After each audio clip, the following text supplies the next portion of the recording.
High বন্ধুরা, আমার নাম হলো সোহন। আজকে চলে গিয়েছিলাম মেদিনীপুর একটা কাজের সূত্রে। আর রাস্তাটা এতই সুন্দর, মানে না ভিডিও করে থাকতে পারলাম না। খুবই সুন্দর জায়গা। আর বাসের মধ্যে এত ভিড়, তার উপরে বাস কন্ডাক্টর তো তুলেই যাচ্ছে, একটা পা রাখার জায়গা নেই। তো আর গরম, অতিরিক্ত গরম আজকে।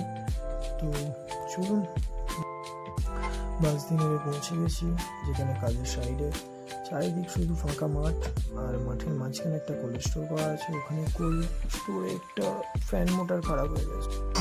মেশিনটার হলো ফ্যান ব্লেড, খুবই আউটডোর ফ্যান মোটর খারাপ হয়ে গেছে, ঘুরছে না। বাট কম্প্রেসারে মেশিন চলছে, কম্প্রেসার রান করছে, ঠান্ডা করছে, এটা গরম। বাট এই যে হাওয়াটা ফেলতে পারছে না, ওই জন্য কম্প্রেসার টিপ করে যাচ্ছে। তো এইটা আজকে খুলে নিয়ে যাব, নিয়ে গিয়ে এটার মোটরটার যে ভেতরের কয়েল আছে সেটা চেঞ্জ করে আবার লাগিয়ে দিয়ে যাবে। এইটার জন্য খুলতে এসেছিলাম, এটাই খোলা হয়ে গেছে।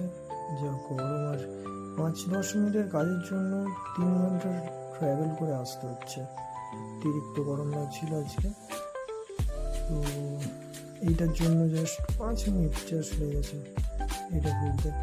চলো বাড়ির দিকে যাওয়া যাক। তো চারিদিকটা দেখুন, শুধু গ্রিন আর গ্রিন, চারিদিকে গাছ।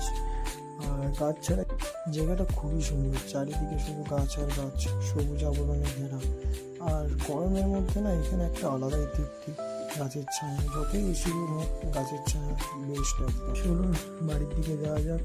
এবার যাবো, আবার বাস ধরবো, তারপর আবার ওখান থেকে মেদিনীপুর। দেখুন রাস্তাও দেখুন, শুধু গ্রিন চারিদিক। এখানে আবার হাতিও দেখা যায়। শীতকালের মরশুমে যখন আলু চাষ হয়, তখন এই রাস্তা দিয়ে হাতি পারাপার করে। তো এখানে কিছু সাইনবোর্ডও দেওয়া আছে সেই সূত্রে। তো যখন আসবেন এই দিকটায় আসতে পারেন, আনন্দপুরের রাস্তা। চলুন বাস থেকে নামলাম, নেমে স্টেশনে টোটো ধরে এবার বাস স্টেশনের দিকে যাব।